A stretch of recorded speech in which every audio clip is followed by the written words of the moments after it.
Не повторно назад, почитувани 8 часот, погледнав 43 минути, ќе имаме, јас се надевам ќе го задржиме вашето внимание, па да кажам интересен разговор, затоа што треба да се слушне ова што ќе имате можност сите вие да го дознаете од нашиот гостин подетално за проблемите со кои што тие се соочуваат, а не би требало да е така.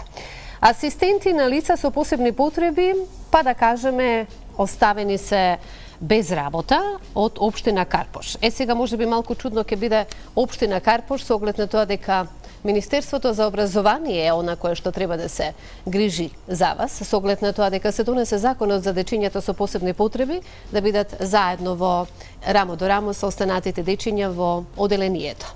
А вие сте тука да им подадете рака во секое време, да им помогнете, да ги насочите, затоа што впрочем тоа е вашата работа. Асистент на лица со посебни потреби, меѓутоа и психолог и психотерапевт. Добро утро и добре ни дојде Кирил Тројаченец. Добро утро.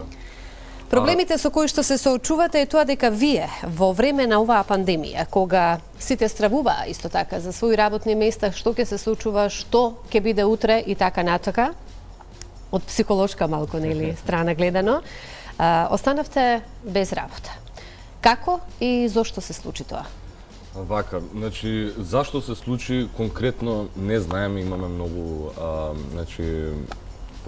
противречни информации од секаде, затоа што пробавме да се упатиме и да се обратиме до повеќе места.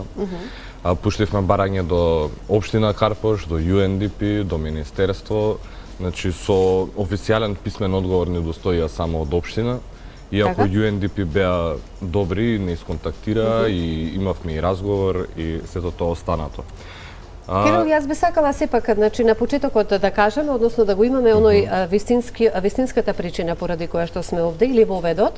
Како вие ја започнавте ова функција во која што си ја вршевте до месец, мислам дека мај, и како дојде до тоа да едноставно вие и самите си останете чудо невидени од она што ви се случи, како асистенти за лицата со посебни потреби? Да, впрочем не е долга приказната, јас сум еден од поновите во овој, пошто се уште се води како проект, кој што оди преку општина и преку UNDP. Значи, јас почнав од јануари да работам, се течеше нормално, нели се до почетокот на ковид кризата. Значи, кога дојде март, ние немавме никакви информации, иако нели од општествено-хуманистичките струки ние бевме првите, особено тие што работат со деца, бевме првите кои што имавме строги забрани нели за физички контакти и понатамошна работа. Значи ние немавме никакви официјални информации, ниту пак насоки, што ќе биде, како ќе биде. Значи беше нели се дадо информации дека образованието ќе продолжи да тече онлайн и така натаму. Што не се случи тоа и од ваша страна? Значи ние, јас и колегите продолживме да бидеме поддршка и да работиме таму кај што може да се работи. Кај дечињата со посебни? Да, затоа што нема стоп. Без нас тие дечиња не може да си го остварат своето право на образование. Тоа е она што треба да го слушне оној кој навистина треба овој барам разговор, затоа што мене ми е чудно една работа. Општина, велите ви, општината Карпош ви дава финансии, поточно нели дел од финансиите, каде што ги споменавме исто така и како кажавте UNDP, така, меѓутоа, Министерството за образование, со оглед на тоа дека вие сте во образованието, каде е во овој случај? Вака, значи според официјални документи, според 161-иот значи службен вестник, кои беа членови 8 и 19, не ме држате за збор, тоа е официјален документ. Да, таму се наведува дека образовни и лични асистенти во склоп на образование, значи се вклучуваат и се вработуваат од страна на училиштата, се водат како вработени лица. Впрочем, како посебна струка ќе се води. Тоа кај нас не е случај, напротив, ние се водиме како активни баратели на работа. Имаме само 7.000 денари. Законот е донесен дечињата, како што напоменавме на почетокот, да бидат во исто оделение со останатите дечиња, оние со посебни потреби. Да. ние сме необходни во процесот затоа што за да се спроведе вистински инклузијата, потребно да има стручни лица, стручна соработка. Се разбира. И ние во процесот затоа што се уште тоа не е адаптирано.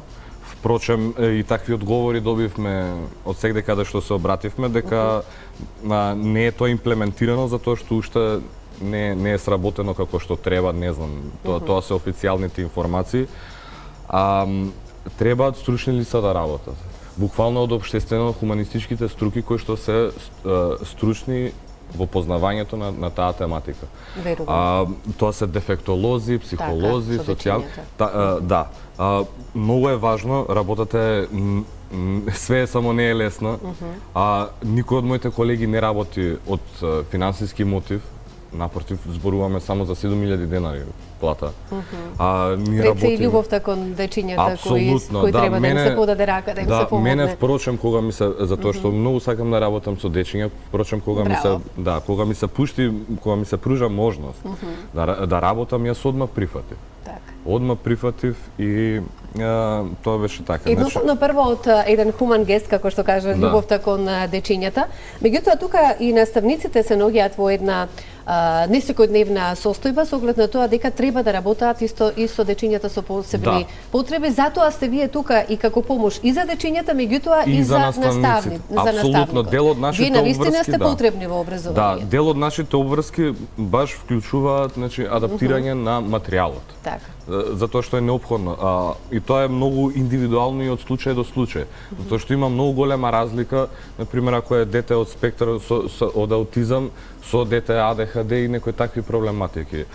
Стварно бара креативност, значи инволвираност, бара посветеност, бара љубов према работата, љубов према детето, разбирање, дисциплина, строгост и знаење на полето и како да се адаптира материјалот за детето да го разбере тоа. Да, многу често се наоѓа во ситуација каде што детето не е соодветно за оделението и треба да се прилагодува. Треба многу да се прилагодува, така да јас ќе повторам, работата ни е многу благородна, ама е многу тешка. Тешка, меѓутоа еве за оние потешките моменти сепак да ги напоменеме. Еве, во иднина, барем ако ништо друго да се од овој наш разговор некој да профункционира, односно за да допреме до некој, за да сето ова се среди со оглед на тоа дека навистина вие сте потребни за овие дечиња. Меѓутоа, еве конкретно да ја кажеме, тука не станува збор индивидуално, значи станува збор за сите асистенти кои се во другите општини, значи не зборуваме сега конкретно само за Кирил. Значи да ги потенцираме потешкотиите со кои што вие во моментов се наоѓате и се соочувате. Значи во март не добивме никаква информација, ја добивме последната исплата што ја имавме. Се до средината на мај немавме никаков одговор. Покренавме, нели... Зошто останавте без работа? Не ни се кажа дека останавме без работа. Едноставно приходите едноставно немавме, да. Некој чекаше на информации, не знаеше како да не насочи. Ние не знаевме што да правиме, а многу од колегите зависеа од тие пари апсолутно за екзистенција.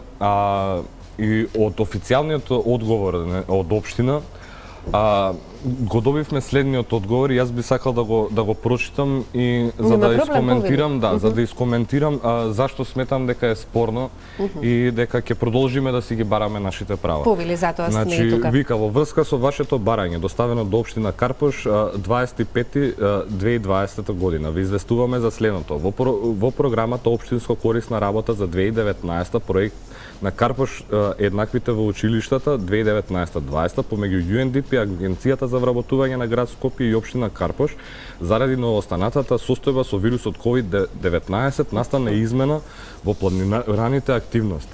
Со прекид на образовниот процес во училиштата на 11.3.2020 година.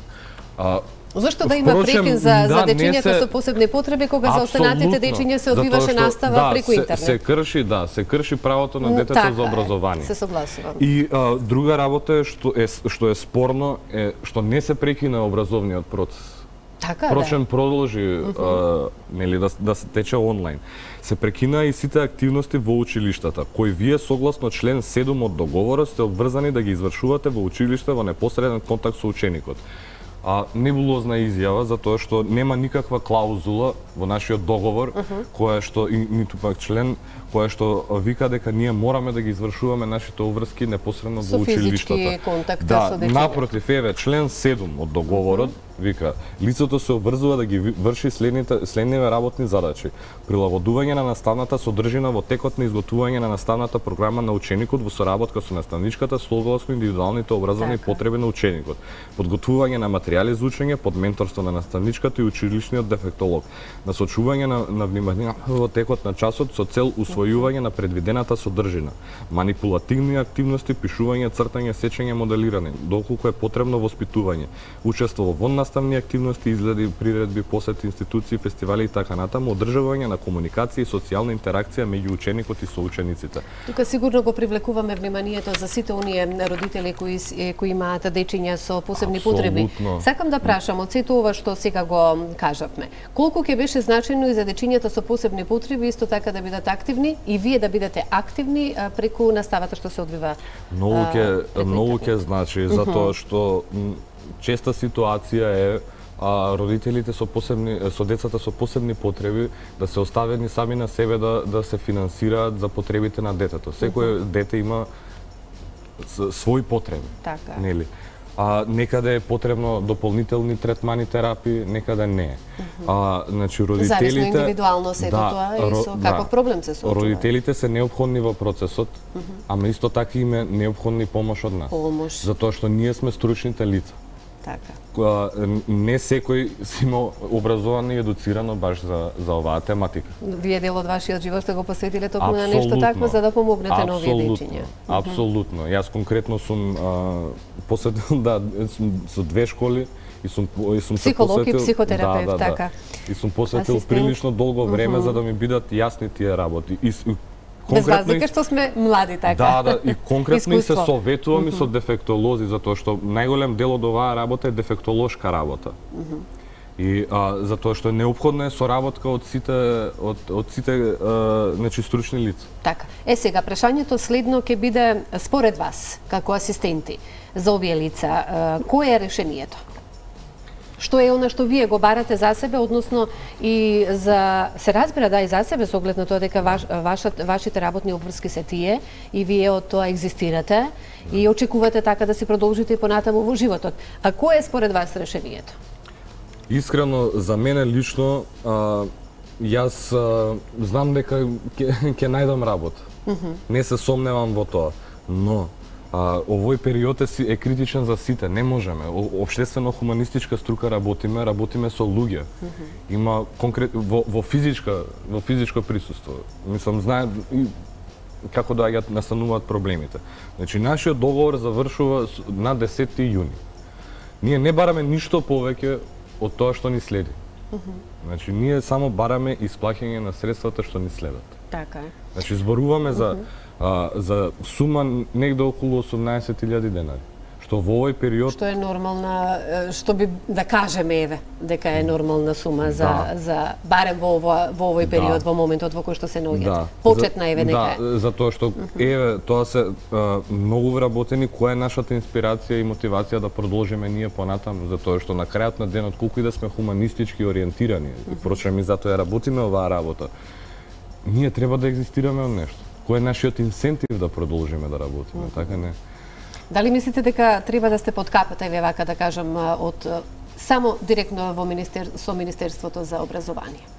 Моето мислење, ако на вистина ефикасно сака во држава да се спроведе инклузивното образование, тоа ќе треба да се вложи многу повеќе отколку што е направено сега, имено да се слушаат повеќе, значи дефектолозите што се од институтот, од нашиот филозофски факултет, психологија, развојните психолози, да се консултира од нив со нив и со луѓето што се на терен, затоа што они највеќе ја знаат работата. Јас се уште сум нов во оваа работа, имам мои мислења. Не знам колку се релевантни за ова. Јас мислам дека треба да се слушнати, да се прават потези кои што се evidence-based, што викаат англичаните, значи да не се прави нешто колку само да се направи. Ова е убава идеја, не викам не, Да се продлабочи. Да, изборот е на едно општество дали ќе бидат дечињата со посебни потреби во одредени институции или во училиштата. Ако се во училиштата, треба да се обезбедат стручни тимови кои што ќе можат да работат со нив и да се образуваат и самите наставници.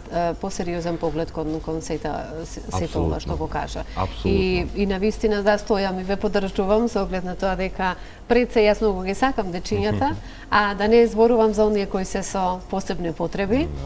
Но верувам дека не се со посебни потреби, затоа што и ние обичните луѓе имаме посебни потреби, не е ли е така вака, како психолог прашање.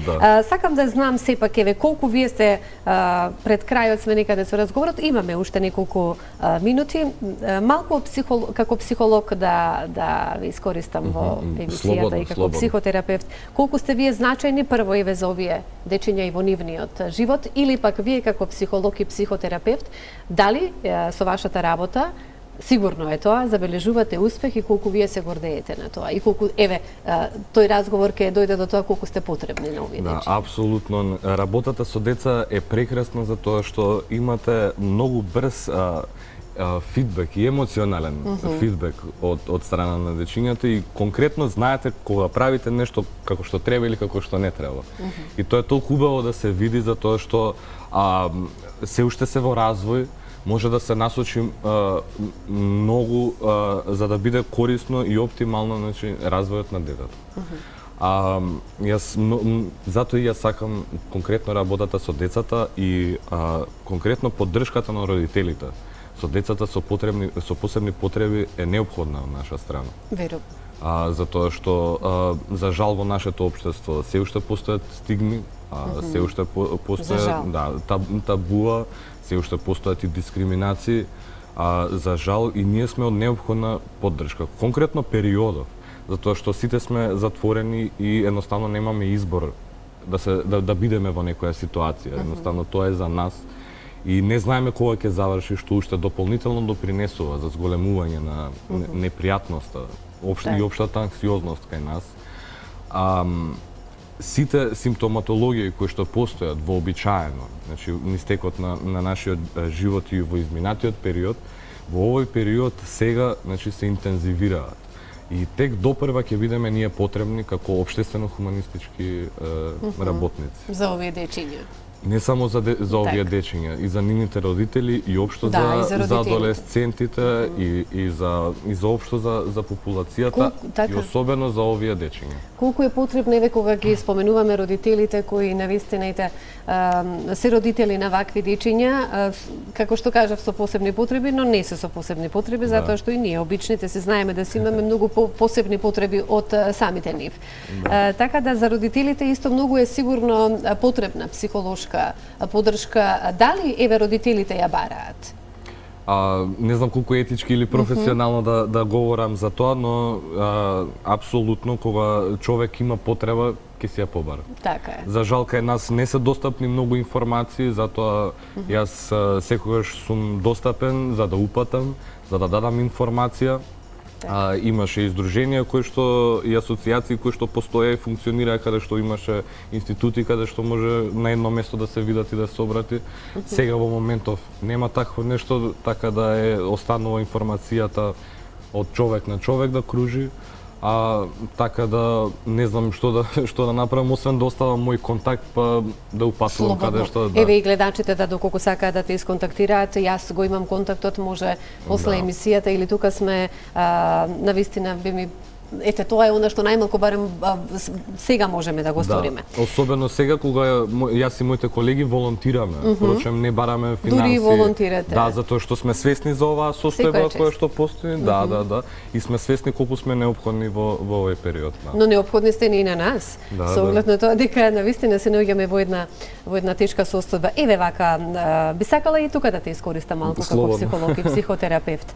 Што е она што еве пандемијата се случи, гледаме ново заболени, секогаш ги слушаме оние вести на починати и така натаму. Свеста треба да ни е на повисоко ниво за да знаеме како треба да се заштитиме, меѓутоа што правиме со мислата, која секојдневно ни е тука и која не оптеретува со она што не се случува. И само си го појачуваме Стравот. да, стравот и анксиозноста. Мојата препорака е впрочем и како препораките на рекламите што беа. Гледајте поредко информации за што како и одговорно и општествено однесување. Најважно. Затоа што да, на крајот на денот ова е работа која што не зависи само од нас. Ова е нешто надвор од наша контрола. Не можеме ние да бираме дали ќе бидеме разболени или не, но може да се однесуваме одговорно и да се заштитиме и себе си, а највеќе тие околу нас. Така. И за крај уште еднаш, за проблематиките повторно ќе се не вратиме. Јас се надевам дека овој глас ваш и овој разговор, како што веќе и напоменав и кажав, но добро е да повториме, ќе допре онаму каде што е потребно и дека вие нема да се соочувате со вакви проблематики, ќе се партиципирате во образованието затоа што сте многу потребни како асистенти, психолог, психотерапевти за дечињата со посебни потреби, посебен развој, затоа што навистина сте оние кои тука треба да бидат за нив. Да, ние сме на терен, ние сме првите, знаеме како е на терен, мора да се прилагодуваме, инструкциите се едни, работата на терен е сосема друга, така да апсолутно е неопходна нашата Еден апел, работа, доколку си сакаш од твоја страна, повели. Апел. Сега ме ставивте во незгодно малце. Така. Немам некој посебен апел, единствено само да се реши целата состојба. Да, многу би сакал, се надевам дека ќе се реши на мирен и културен начин, затоа што сепак и ние сме луѓе и единки на ова општество и сакаме да сме заштитени. Како што и напомена, дори сега и волонтирате. Да. Тоа е значи она најхуманата страна која што си ја поседувате, затоа што луѓето кои работаат со ваквите дечиња знам дека се многу пред се хумани, со многу големо срце и многу љубов во нив и тоа се чувствува во разговорот. Драго ми беше и знаев дека вака ќе ни оди разговорот. Она што јас ќе ви го посакам е тоа што сте го замислиле да биде така. Се надевам. Да. Благодарам и се надевам дека и на други многу теми, како психолог и психотерапевт, ќе ги имаме во утринската програма Добро утро секој утро.